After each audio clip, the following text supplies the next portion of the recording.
Section एक, एक देश एक नागरिकता।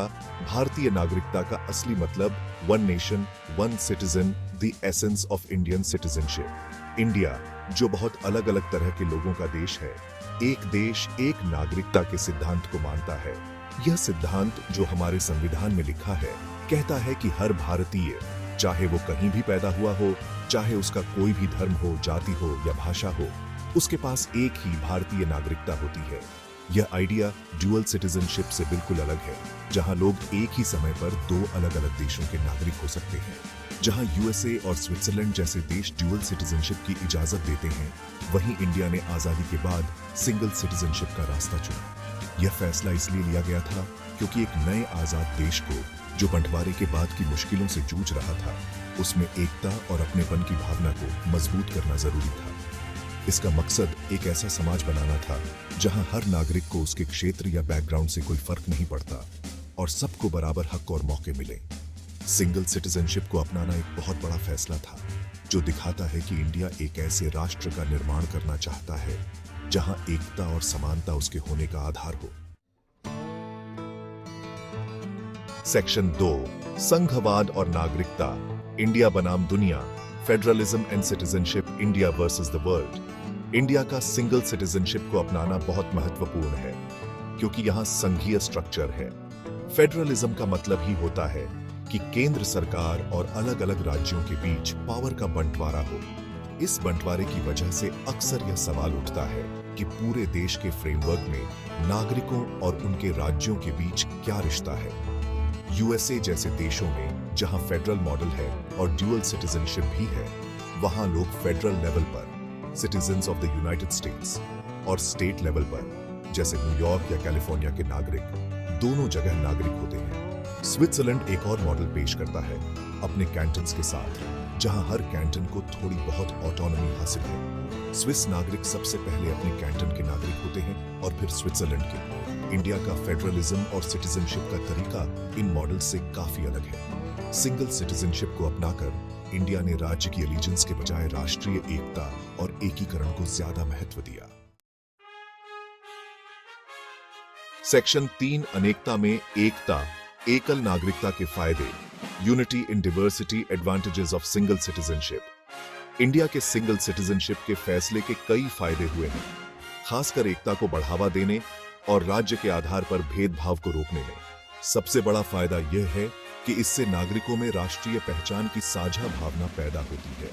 एक ही भारतीय नागरिकता होने से अलग अलग भाषा, संस्कृति और क्षेत्र के लोग एक ही धागे से बंध जाते हैं, जिससे राष्ट्रीय एकता मजबूत होती है। यह एकीकृत नागरिकता राज्य के आधार पर होने वाले भेदभाव के खिलाफ एक सुरक्षा कवच का काम भी करती है। जब सभी को भारत का बराबर का नागरिक माना जाता है, तो किसी के जन्म स्थान या राज्य के आधार पर तरजीही व्यवहार या पूर्वाग्रह की कोई गुंजाइश नहीं रह जाती है। इससे यह सुनिश्चित होता है कि सभी नागरिकों को शिक्षा, रोजगार या राजनीतिक भागीदारी के समान अवसर मिले, चाहे उनका जन्म कहीं भी हुआ हो या वे किसी भी राज्य में रहते हों। सेक्शन 4, चुनौतियां और अपवाद, जटिलताओं को समझना। Challenges and exceptions, navigating the complexities.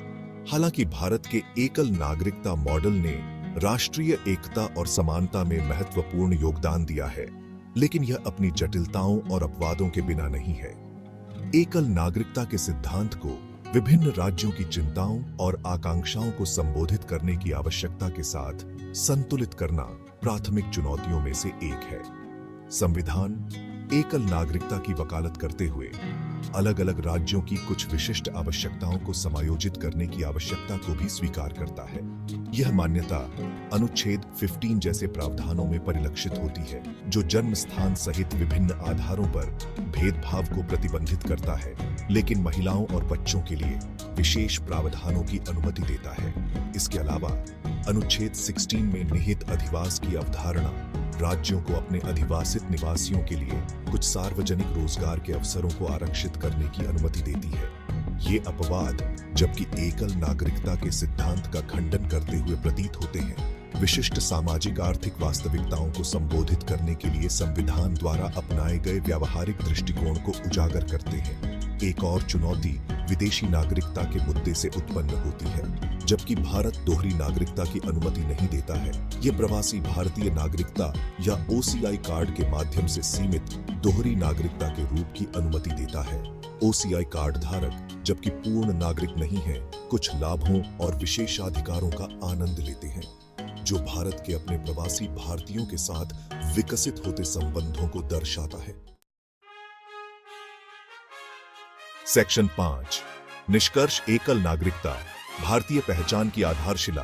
Conclusion, single citizenship a cornerstone of Indian identity. एकल नागरिकता के प्रति भारत की प्रतिबद्धता ने उसकी राष्ट्रीय पहचान को आकार देने और अनेकता में एकता की भावना को बढ़ावा देने में महत्वपूर्ण भूमिका निभाई है। संविधान में निहित यह सिद्धांत एक ऐसे राष्ट्र की आकांक्षाओं को दर्शाता है जो अपने आंतरिक विभाजनों को पार करके एक समान नियति का निर्माण करना चाहता है, जबकि एकल नागरिकता मॉडल को अपनी चुनौतियों और अपवादों का सामना करना पड़ा है। इसने निस्संदेह एक अधिक न्यायसंगत और एकीकृत समाज के निर्माण में योगदान दिया है। यह एकता की शक्ति में भारत के विश्वास और क्षेत्रीय जुड़ाव की परवाह किए बिना सभी नागरिकों को समान मानने की उसकी प्रतिबद्धता का प्रमाण है। जैसे जैसे भारत अपनी संघीय संरचना की जटिलताओं को नेविगेट करता रहता है, एकल नागरिकता का सिद्धांत उसकी राष्ट्रीय पहचान की आधारशिला, एकता की किरण और सभी के लिए समानता के प्रति उसकी स्थायी प्रतिबद्धता का प्रतीक बना हुआ है।